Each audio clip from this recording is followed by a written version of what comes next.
ya qayyum. Allah tambaya ta ita ce, yana halatta musulmi ya shiga aikin soja a kasashen da ba na musulmai ba kamar irin su Amerika da Ingila?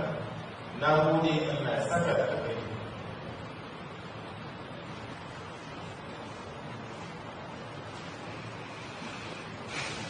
Ibn Uthaymin da malaminsa Abdurrahman bin Nasir Sa'adi rahmatullahi alaihi ma suna da fahimtar hakan halal ne. Idan muka duba tafsiri na Ibn Uthaymin da yawa aya ta 8 a cikin suratul Mumtahida da Allah ta'ala yake cewa la yanhaakumullahu anil ladina lam yuqatilukum fid din wa lam yukhrijukum min diyarikum an tabarruhum wa tuqsitu ilayhim inna Allaha yuhibbul muqsitina. Wannan aya ta 8 Allah yace bai hana ku ba akan jama'ar da ba sa yakan ku a cikin addini, ba su cire ku a gidajen ku ba, ba su bayyana cutar da ku ba, za ku iya mu'amala da su ku jibince su kuma ku musu adalci. In kuka yi haka Allah yana son mutane masu adalci.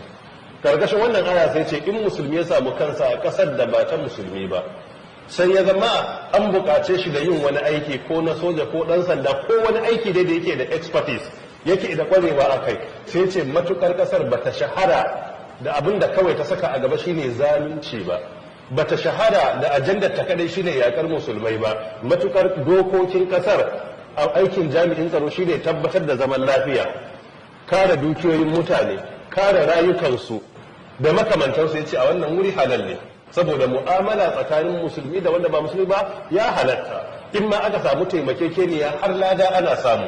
Fiyayyen halitta a garin Makka, a garin Madina ya yi mu'amala da waɗanda suke ba musulmai ba, a cikin mu'amala fa suke mar shaida da cewa shi al'amin ne, wato shi amintacce ne.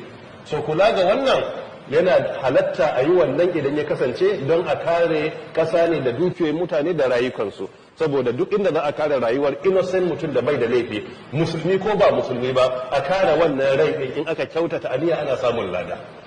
Ka kare ran ɗan adam, kai ko rayukan dabbobi aka kare a wurin Allah ana samun lada. Shanu ne a kare su daga halaka, akwai lada a ciki. Awaki a kare su daga halaka, akwai lada a ciki. Kare yana jin kishirwa zai mutu, ka ɗauki ruwa ka ba kare ya sha, a wurin Allah ibada ne. Tunda karuwa ma Allah ya yafe mata laifin karuwanci dalilin ba wa kare ruwa. Mafhum? Tayyib.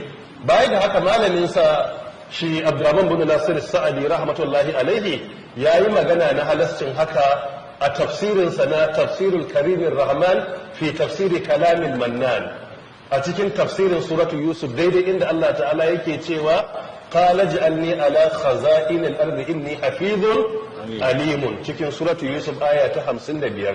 Karkashin wannan aya sai yake cewa annabi Yusuf annabi ne na Allah, kuma kar mu manta annabi ne dan annabi jikan annabi kuma jikan annabi.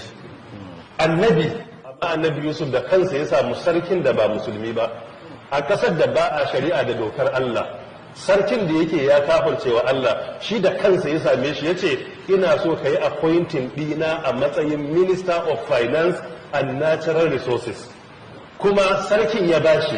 Sannan kuma annabi Yusuf a matsayinsa na annabi ya yi sabin karkashin sarki wanda yake ba musulmi ba ne. Ya ce me dalili? Ya ce saboda masalih amma, idan hidimar da za ka yi akwai maslahar al'umma, ko da ba za ka hana duk laifi ba, ya zama dai za a baka wani dama ka rage barna ɗaya da kuma jawo fa'ida guda ɗaya, sai ce to anan ya halatta ka yi aikin. Ba zai yi ka shiga soja a ƙasar Germany ko Amurka ko Ingila ka hana duka barna ba, amma inda za ka shiga ya zama duk inda zalunci yake kai ba za ka yi ba, kuma in ka ga za a zalunci wani za ka bi kadunsa ka kwato masa haƙƙinsa, akan wannan kadai za ka iya shiga ciki. Duk wani tsari a rayuwa ba zai ka ce wai sai ya yi daidai da yadda kake so ba. Har fiyayyen halitta sallallahu ai ya bar duniya, yana shimfiɗin barin duniya ma yana ba da umarni cewa a cire wane da wane daga cikin jazirar Larabawa, har shi da kansa bai kammala aikin ba har ya koma ga Allah. Zamanin Sayyidina Abubakar bai kammala ba, wannan implementation sai zamanin Sayyidina Umar aka yi.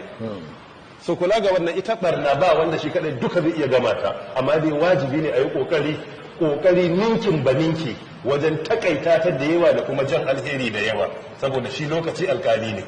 Kula da waɗannan nasosi guda biyu aikin da za a yi matukar za ka yi aiki ne na tsaro, kare dukiyoyin mutane da rayukansu. In kun je wajen tada rikici ka tabbatar da baka zalunci wani ba, kuma ka hana a yi zalunci karkashin abin da ke karkashin ka, insha Allah ta'ala kana da lada akan wannan aiki. Wallahu ta'ala a'lam.